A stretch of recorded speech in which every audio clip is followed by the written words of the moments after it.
And this is what they wanted. They wanted us to be scared.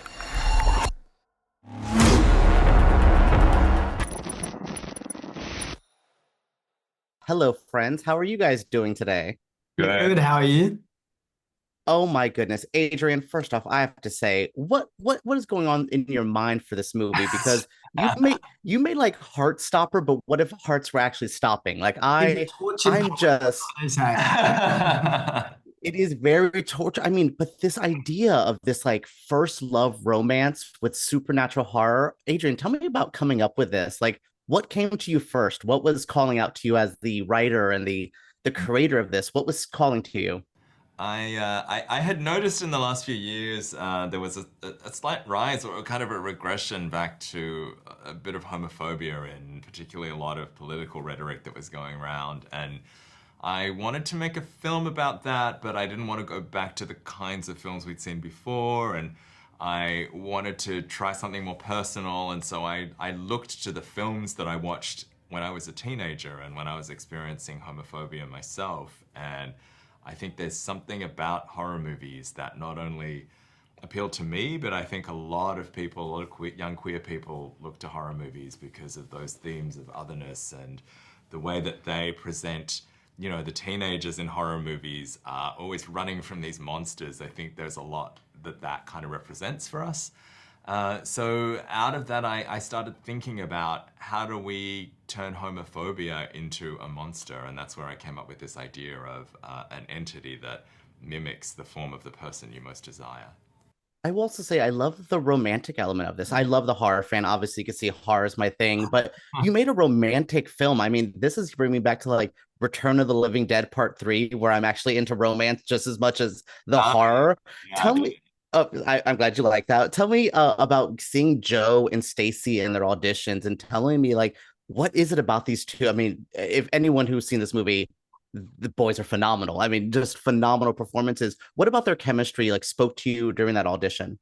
Yeah, I think, I mean, first of all, they were great, terrific, amazing actors in their self-tapes. And when I brought them in as part of the callbacks and the chemistry tests, it was just immediately apparent to us that they both just connected. They just clicked. Sometimes when you put two actors together, they just have an energy. You don't even need to do anything or say anything. They're just sharing an energy in the scene. And I think I even got you guys to do bits of improv and scenes that weren't even in the film that I just sort of written. And you know, it just became immediately apparent to us. And I think we did a couple of callbacks, didn't we? Yeah, I remember we did like a final callback with two different Ryans. Yeah. And it was actually quite funny. I remember this is like my first time properly meeting Adrian, like after I'd been cast, and he was like to me, "Oh yeah, so you got the scenes, right?" And I was like, scenes. I had to prepare scenes for this because I wasn't sent them, and I was like, oh crap. But then I think what was good with that is that when I was then I learned my lines really quickly. But when I was doing it with Stacy, it just felt really good, right? Didn't feel like you were acting. Yeah, You it didn't just feel like, yeah, and it was like I yeah. was unprepared as well, and it was just like, you know, it just came naturally, which I think was a good telling sign. Yeah. Yeah. I mean, Joe, first off, I want to see you in a relaxing movie because between this and Talk to Me, I'm like, can my dude relax in a movie? But I also think horror fans are really seeing you just shine so brightly within this genre. What is it about specifically these very physically demanding horror films that you think shines for you and brings the best out of you? Because truly, you're out of this world in this, and I loved you and Talk to Me as well. Yeah, thank you. I mean, I definitely have explored other genres. Recently, I did film a Western with Warwick Thornton. I did kind of this short film, which was like a black comedy. So it's like I have definitely like worked on different genres to then, you know, kind of learn things on that to bring into this. But yeah, no, I think what is really good about horror, though, especially in this circumstance, is that, you know, you can take this metaphor, which is homophobia, you know, heighten that and force people to see what it really does and how it affects people. And then hopefully fear can be produced in this audience throughout this film to hopefully, you know, they can take whatever message they want. And I think that's really great about horror. You can kind of weave in social and political commentary throughout, but in an effective way and in an engaging way as well. No, you are very engaged by the horror of this, but also again the romance, the beauty of the story. Tell me about working with Stacy and just the vibe between you guys, because I mean, just between you guys wrestling each other to just goofing off, I loved it. It felt so real. And as someone who experienced teenage love at like that with another dude, it's just so like you guys captured a very earnest feeling. Tell me about building that with him and just bringing this character to life. Yeah, well, I mean, I remember in pre-production, me and Stacy, like the first thing we agreed on was, just wanting to serve the vision that Adrian had.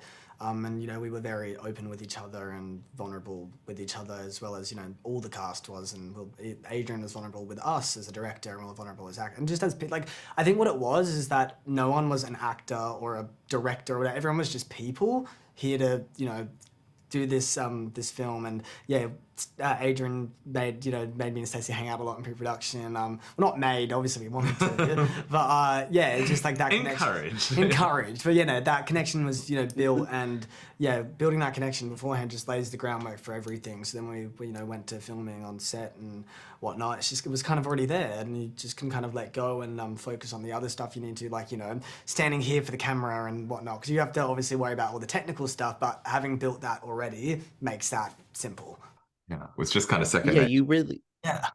you really live in the scenes. Adrian, you are, well, it's second nature. You are part of these scenes. It's not you acting, you feel that. Adrian, tell me a little bit about, I'm not to spoil any of the film, but keeping a tone that is dark. Again, Australian horror films. I'm talking about back to Wolf Creek.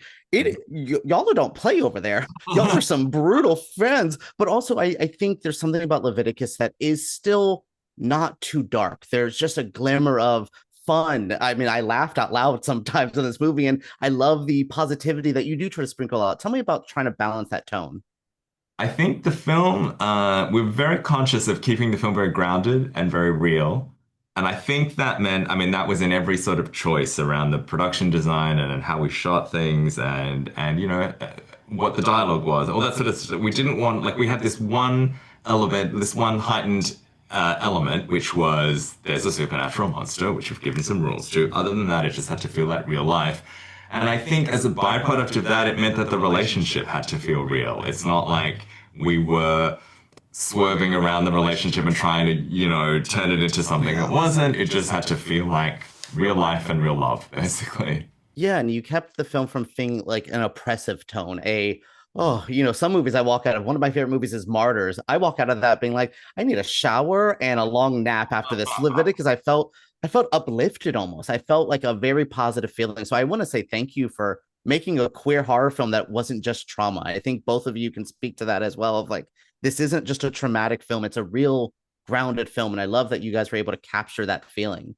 Thank you. Thanks so much. Of course, thanks guys for speaking with me today. I just absolutely love it. I'm supposed to be biased, but this is my favorite film of the year. So I'm just I absolutely love it. So thank you guys for speaking with me today. And